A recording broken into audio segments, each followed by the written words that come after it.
Hello students. तो आज हमने करना है कि कॉस्ट ऑफ गुड्स सोल्ड क्या होता है। What is COGS। COGS का फुल फॉर्म क्या है? Cost of goods sold. ठीक है, ये क्या होता है, इसे क्यों कैलकुलेट करते हैं और इसे कैसे कैलकुलेट करते हैं।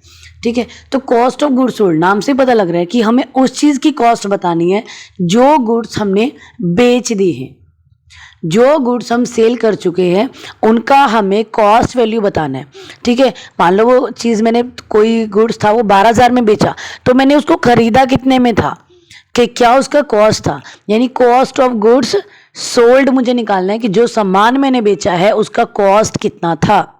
ठीक है, इसीलिए इसका दूसरा नाम क्या है? कॉस्ट ऑफ सेल्स, कि जो सामान हम बेच रहे हैं, जो सामान हम सोल्ड कर रहे हैं उसका मुझे कॉस्ट कितना आया था। अगर मैं गुड्स को 12,000 में बेच रही हूँ तो वो जो 12,000 में मैंने सामान बेचा है वो मुझे कितने का मिला था, मुझे उसकी कॉस्ट कितनी थी, क्योंकि तभी तो मुझे पता लगेगा ना कि मुझे ग्रॉस प्रॉफिट हो रहा है या ग्रॉस लॉस हो रहा है। ठीक है, तो COGS cost of goods sold का मतलब है कि जो सामान मैं बेच रही हूँ, जो सामान मैंने सोल्ड किया है उसका मुझे कॉस्ट कितना था। ठीक है, अब सेल्स किस अकाउंट में जाता है? ट्रेडिंग में। जो हमारी सेल्स होती है वो हमारी ट्रेडिंग अकाउंट में जाती है। ठीक है, और हमारे डायरेक्ट एक्सपेंसेस कौन से होते हैं? जो खर्चे हमें फैक्ट्री में हो रहे हैं वो सारे खर्चे डायरेक्ट एक्सपेंसेस होते हैं, वो भी कहाँ जाते हैं? वो भी ट्रेडिंग अकाउंट में जाते हैं। ठीक है, तो ट्रेडिंग अकाउंट से ही हमें पता लगेगा कि हमारा COGS क्या है। कॉस्ट ऑफ गुड्स सोल्ड निकालने के दो फॉर्मूला है, दोनों ही हम ट्रेडिंग अकाउंट से ही डिराइव करेंगे। तो इसका फर्स्ट फॉर्मूला है, COGS निकालने का फर्स्ट फॉर्मूला है सेल्स माइनस ग्रॉस प्रॉफिट। मैंने सपोज करो मैंने सेल किया था 12,000 का और मुझे प्रॉफिट हुआ 3,000 का। इसका मतलब जो मैंने सामान बेचा है उसका कॉस्ट कितना था? 9,000 होगा।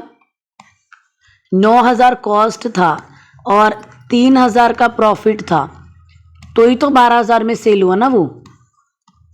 ठीक है, तो COGS निकालने का फर्स्ट फॉर्मूला है सेल्स माइनस ग्रॉस प्रॉफिट। 12,000 का सेल्स था, मुझे 12,000 का सामान बेचने पे 3,000 का प्रॉफिट हुआ। ठीक है, इसका मतलब है कि उसका कॉस्ट 9,000 होगा, तभी मुझे 12,000 में उसको बेच के 3,000 का प्रॉफिट डिराइव हुआ है।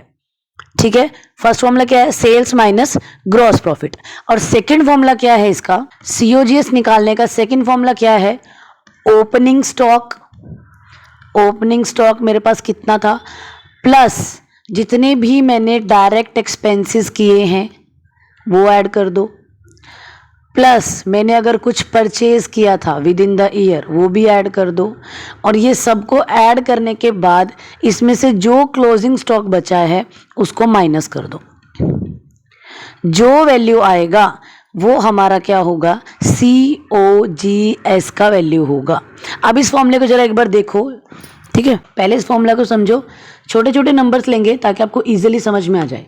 ठीक है, से ओपनिंग स्टॉक है हमारे पास 100, आपने during the year stock purchase किया 20 का, उसके बाद आपके डायरेक्ट एक्सपेंसेस हुए और 20 के, आपके पास कितना होना चाहिए वैल्यू? 140 होना चाहिए। यहाँ पे जो मतलब जो भी ABC वैल्यू जो भी आएगा वो कितना होना चाहिए? 140 होना चाहिए। क्लोजिंग में आपके पास स्टॉक बचा हुआ है 60 का, तो यहाँ क्या वैल्यू आया? 80। आपने ड्यूरिंग द ईयर टोटल जो इन्वेंट्री था, opening inventory plus purchased plus direct expenses को मिला के आपको जो टोटल इन्वेंट्री था वो बनना चाहिए था 140 रुपीज़ का।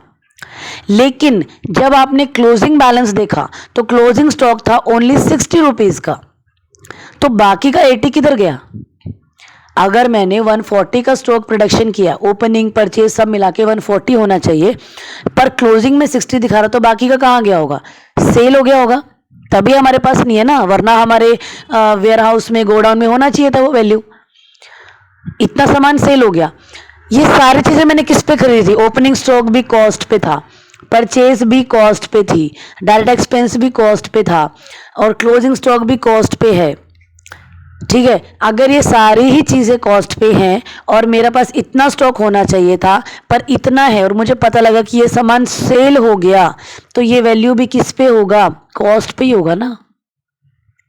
जब सारा डाटा, जिस डाटा से मैंने ये वैल्यू डिराइव किया है, जब वो सारा डाटा ही कॉस्ट पे है, तो ये जो हमारा वैल्यू आया कॉस्ट ऑफ गुड्स सोल्ड ही होगा ना। ये समझे नहीं समझे?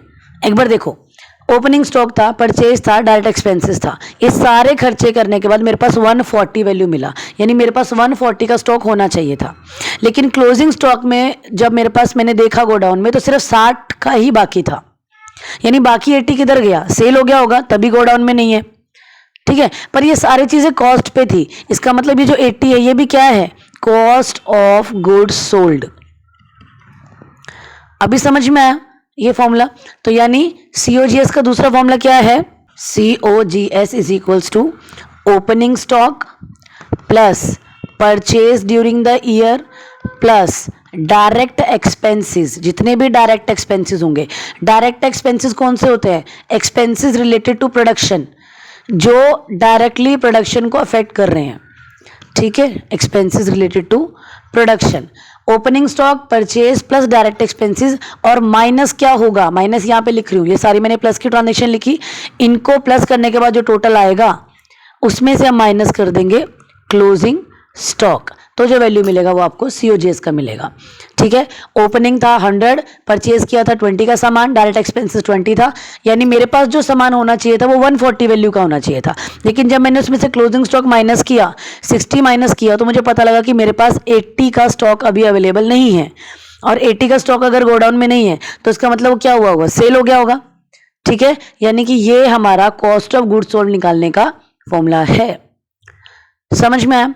आप एक बार ट्रेडिंग अकाउंट में देखो कि ट्रेडिंग अकाउंट से कैसे कंपेयर होता है। देखिए, ट्रेडिंग में सेल्स में से आपने अगर ग्रॉस प्रॉफिट माइनस कर दिया, ठीक है, तो आपके फर्स्ट मेथड से कॉस्ट ऑफ गुड्स सोल्ड निकल जाएगा।